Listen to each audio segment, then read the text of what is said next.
Hello, welcome to the Roundhouse podcast with Paul Sulentrop of Wichita State University Strategic Communications. We're going to talk Shocker women's basketball today. Our guests are Jane Asinde and Trajata Colbert. Jane is a senior forward. She is from Kampala, Uganda. She is averaging 13.3 points and 10.8 rebounds for the Shockers. Trajata is a senior. She is from Rochelle, Georgia. She averages 12.5 points and 8.2 rebounds. They're both coming off big games in a win over Tulsa on Wednesday. Jane had a career-high 27 points and 12 rebounds and 3 assists. Trajata had 21 points and 14 rebounds in that victory at Koch Arena. The Shockers are 15-11, 5-8 in the American Athletic Conference. They've got 3 regular season games in the conference tournament remaining, so a lot of things on the table for them as far as wrapping up a winning season and all those good things. They play their final home game on February 25th against Temple. So let's start with Wednesday, 84-68 win over Tulsa, one of the team's best performances of the season. When this team is rolling, Trajata, what kind of sparks that momentum? What gets the Shockers going in the right direction? I feel like our defense is definitely a big thing. I feel like when we are being successful on defense, I feel like it makes us more confident on offense. Tulsa, they're a good team. They shoot a lot of threes, and I feel like all week we were practicing just really taking away their three-point shot, and they like to go backdoor cuts. They like to set a lot of screens, and just taking that away helps us a lot. So, Jane, it seemed like really that was as close as you can get maybe to a good 40-minute performance for the Shockers. In your view, what happened? Why were the Shockers so sharp on that night? So basically we weren't ready to lose the game for time. So that game was like a revenge for us, and we just had to come out and play our best. Okay. Yeah, the game down at Tulsa, Wichita State led going into the fourth quarter, and then Tulsa really got hot. So revenge was on your mind. You played much better in the rematch. So, Jane, I would describe you two are really a fun contrast, I think, to watch. Jane, I kind of describe you as a lot of energy and quickness and leaping ability. Trajata, you're kind of power and patience. You've got your moves that you go to and are really effective. You kind of just pound away at an opponent. So over the 2 years that you've played, tell me about the chemistry and how you've learned to work together and get the most out of each of your talents. Trajata, I'll let you start. I think I really like playing with Jane because I feel like she's a very dependable teammate. I feel like usually we like to do a lot of high-low stuff, and usually like if she's at the high post, I'm on a low block, and I usually tell her to drive if I'm posting up, and she'll tell me to post up. And usually like around the basket, like if I miss, I know that she's probably going to get the offensive rebound and a putback, or if she misses, the same thing with me. So I really like playing with Jane. She's very quick, can drive really well, can finish around the basket really well. Great rebounder. I really like playing with her a lot. So you like playing with her. Tell us about guarding her, playing against her in practice. I don't like it at all. Because she can jump really high, and she's very quick. And it really, I'm just not at that skill set, And I understand that it's okay, but if, she's on the block, I know I can, overpower her just a little bit. Right. Yeah. So Sometimes. You've got the contrast. Do you ever want to just say, Jane, just slow down for a second? Yeah, sometimes I do when we do go head-to-head, but oftentimes you're on the same team, so it's okay. Jane, what's your thoughts? How have you and Trajata meshed over the years to become an effective combination? So basically I do like playing with my 5. I feel like when her 4 and 5 play together, the game is really interesting. So just knowing she's always there, you pass her the ball, she's going to power up, go up. If she misses, she's going to crash in for the rebound. She's not going to give up. And yeah, I just love playing with Trajata. Which teammate, Jane, has improved the most over the course of this season? Give us a name of somebody who's really made some strides. I would say TC has really improved from the time I've been here. DJ has also improved. Nook, all those players, yeah. Okay, Trajata, how about you? Since somebody jumped out at you with the strides they've made over this season? I feel like Amba's really coming into her own. She's been a great scorer for us in the conference play. I feel like earlier in the season she had like a few injuries, so she really didn't get in that much. But I feel like she's really coming into her own. Yeah, a great shooter and I'm a good defender. glad you brought her up. Yeah, she hit I think 2 3-pointers against Tulsa. So very hopeful to have that kind of outside shooting threat. She's a good one that has become a little bit more prominent here recently. Good name. So the Shockers have 3 road trips remaining. What is your most important accessory for a road trip, Jane? Is there a snack you've got to have, headphones, movie downloaded? How do you survive those bus rides and plane trips? So it's if it's not movies, then it's just gospel music. Sometimes I started doing some knitting. I was kind of bored. I'm like, I need to do something new. So yeah, I was in the plane knitting. Okay, knitting. Tell us more about that. What have you knitted? So it was a bikini top that I did knit, and then I gave it to the air hostess, the attendant. Oh, the flight attendant. The lady, the flight attendant. Yes. So you knitted something and gave it to the flight attendant. Yeah, very good. Happy. Okay. What's the latest movie or TV show you downloaded and watched on a road trip? So right now I'm watching You. It just came out, and that's what I've downloaded for the next trip. Okay. Trajata, how about you? How do you get through those trips? I usually have my headphones, and usually when I'm not on the plane or I'm on the phone with my girlfriend, I'm always on the phone with her, I feel like. And recently I've been watching a documentary, church cult documentary. It's very interesting. Yeah. You want to go in more detail about that? Okay. Yeah, tell us more. About the documentary? Yes. So it's about a church. It started off as a church, praising God. And then it slowly turned into like a weight loss cult where people thought that losing weight was serving God. And right now they're going through trials and everything. So it's really interesting, yes. Okay, what's the name of this documentary? Or where can you find it? It is on... I don't know. Is it on... I think it's on HBO Max. On HBO Max. Yes. Okay. Well, you've led me into my next question then. You and Coach Keitha Adams do some music sharing. Both have a shared interest. Yeah. She told me she worked with you on some guitar lessons over the years. Yeah, we did do that. We did do that. Around, I think it was maybe right before COVID hit. I always wanted to play guitar growing up. I always got guitars for Christmas. Never had a guitar lesson ever.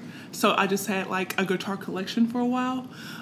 So I never knew how to play, and she felt like she could teach me. And so we did do a few lessons, and I did learn a few things from her.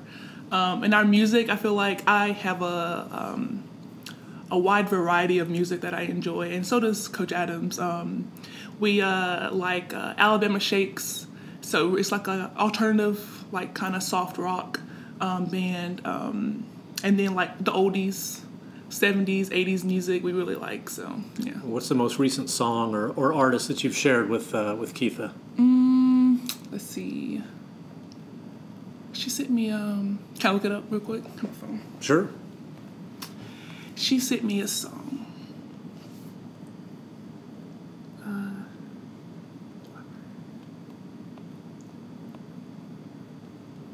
Who's this? Keitha described you as an old soul. Yeah, Aaron Neville, Tell It Like It Is. Oh, yeah. The from New Orleans, kind of a Cajun, Aaron. Yeah, he's like a blues kind of jazz, and I really like him a lot. Okay, okay, that's a good one. Keitha also told me one of her first memories of you is you were wearing a Golden Girls t-shirt, which is a comedy sitcom from years ago. Yes. Maybe not the TV show we would expect someone of your age to be watching. Tell us about your Golden Girls t-shirt and your t-shirt collection. Well, the Golden Girls, great show. Very what is it? What's the word? A very timeless classic. I grew up watching it with my grandma when I was about 5. You know, I really didn't understand much of the jokes. I just thought it was a good show. Old ladies, sitting around the table eating cheesecake all the time.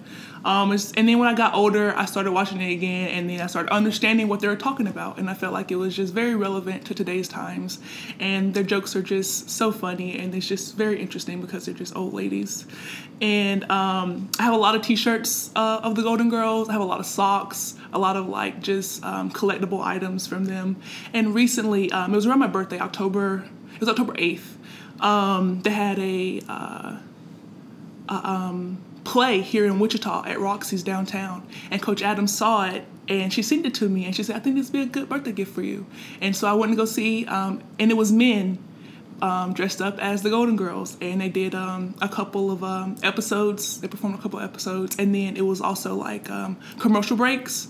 So it was commercials from the 80s. So it was a lot of older people there, and I was probably like the youngest person in the audience. So it was a very interesting setting to be in, but I really enjoyed it a lot. Golden Girls, probably Betty White would be the most well-known cast member. B. Arthur, Estelle Getty. Do you have a favorite cast member? I think my favorite is probably Blanche, probably because she's Southern, and I feel like I'm from the South, so I feel like I saw a lot of, not similarities in her, just people I dealt with a lot growing up, so I feel like I like her a lot because of that. Very good. So, Jane, when you talk to the coaches about your role on the team, beyond the points and the rebounds and those kind of things, they're very complimentary of the way you treat your teammates, the way you treat people. Describe how you support your teammates and how you get along with people. I think it comes from way back home, just having respect for everybody and treating people how they're supposed to be treated. Yeah. So coaches describe both of you as steady, as composed. So Trajata, when things aren't going well on the basketball court, the Shockers have had a couple bad possessions. What do you do? Where do you go to maintain a positive mindset? I just try to stay vocal and just stay encouraging to my teammates. Try to just make sure that they understand that everything's okay. It's a long game, 40-minute game, and it's just, it can go either way, change tempo anytime. So just stay composed all the time. So Jane, how about you? Things aren't going well. What are you thinking? What are you saying? How do you maintain a good outlook? Basically, I do say let's take it one step at a time. Just be confident. Let's be composed. Let's not rush. Trying to make things happen, because it always goes the other way if that happens. So, Tis is always like the person who talks more, and like we listen. So if I have to say something, want to hear, then I do say something. So Trajata, you're wrapping up 5 years here at Wichita State. Take us through that journey. How have you changed? How have you matured in your time here? I think coming in as a freshman, I had to grow up a lot. I was 18 years old. I was under the wing of my parents. I always had their guidance. So I feel like coming in here, coming to Wichita and being on my own, it was a lot of stuff that I had to learn on my own. And I feel like I had to find autonomy in myself and discover that. So I feel like a lot earlier in my career, probably like the first 3 years, I felt like I struggled with that a lot. So I felt like I really couldn't be as good as I could be on the court. And I feel like just this past season, I figured out a lot of things for myself, and I was able to improve on the court and just improve in my personal life.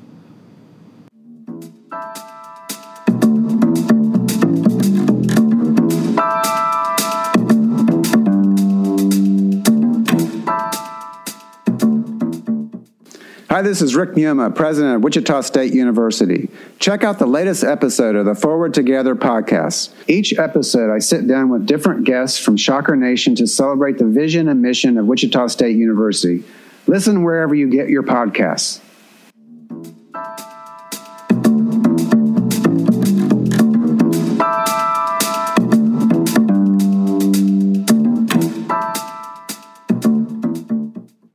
Trajata, you're down to your final few home games. Been here since 2018. Take us through that scenario. What kind of things are you maybe savoring as you look at, this is my last trip up the tunnel? That always seems to be a big one for seniors coming out onto the court, down to your last few practices, all those kind of things. What's going through your mind as you're approaching these final few weeks? I really feel like it probably hasn't hit me yet. Probably won't hit me until next Saturday, but I've been thinking about trying to put myself in that mindset, but I just haven't been able to yet. But I feel like something that'll probably come up next Saturday, probably just, it's over. I've been here for a very long time, and I've experienced a lot here at Wichita State with the coaches and so many different teammates, So I feel like just looking back over my previous times and just realizing how far I've came, It's just really, it's really mind-blowing, and I can't believe it's almost done. Almost done. So both of you are experienced college students now, experienced college athletes. Jane, what advice would you have for maybe a high school senior or a freshman who's just getting ready on this journey? What tips would you give them to make the adjustments academically and athletically? The advice I would actually give them that I never got was, when you go into a new school, be confident in yourself. Even though you're going to find very good players over there, be confident in yourself and just do you one step at a time. Ask for guidance if you need to. Asking for guidance, that's a good one. I hear that from a lot of people that say they wish they had realized that earlier, that there are lots of people who are willing to help and want to help, but sometimes you've just got to ask. Right. Well, why is that difficult? Why do you have to kind of work your way into asking for help? Because sometimes you just feel like you can handle it and go through it, but it really doesn't work, and that's when you start getting depressed. Get all these feelings of anxiety. But if you just did ask, nobody's going to judge you. So I feel like once you're in like a situation and you need help, you should ask for help from somebody. Trajata, what's your advice for a youngster who's just maybe getting started on college?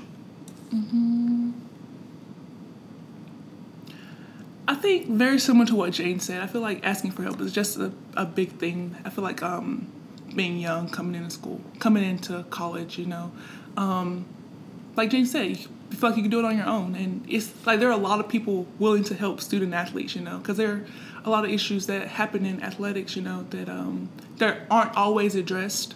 And I feel like another thing will probably just go easier on yourself. Don't be so hard on yourself. You're still young, you're still learning. And just, like Jane said, take it one step at a time.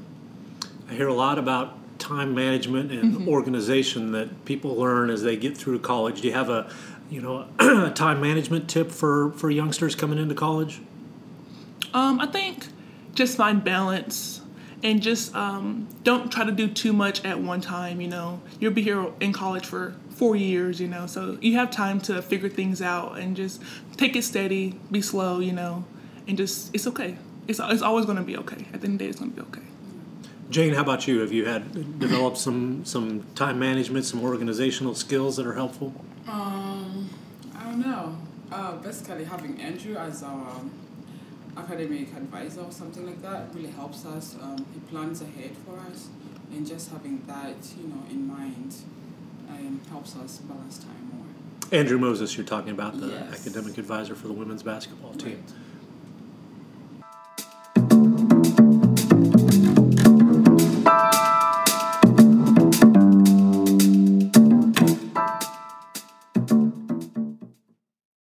Thank you for listening to the Roundhouse podcast, courtesy of Wichita State University Strategic Communications.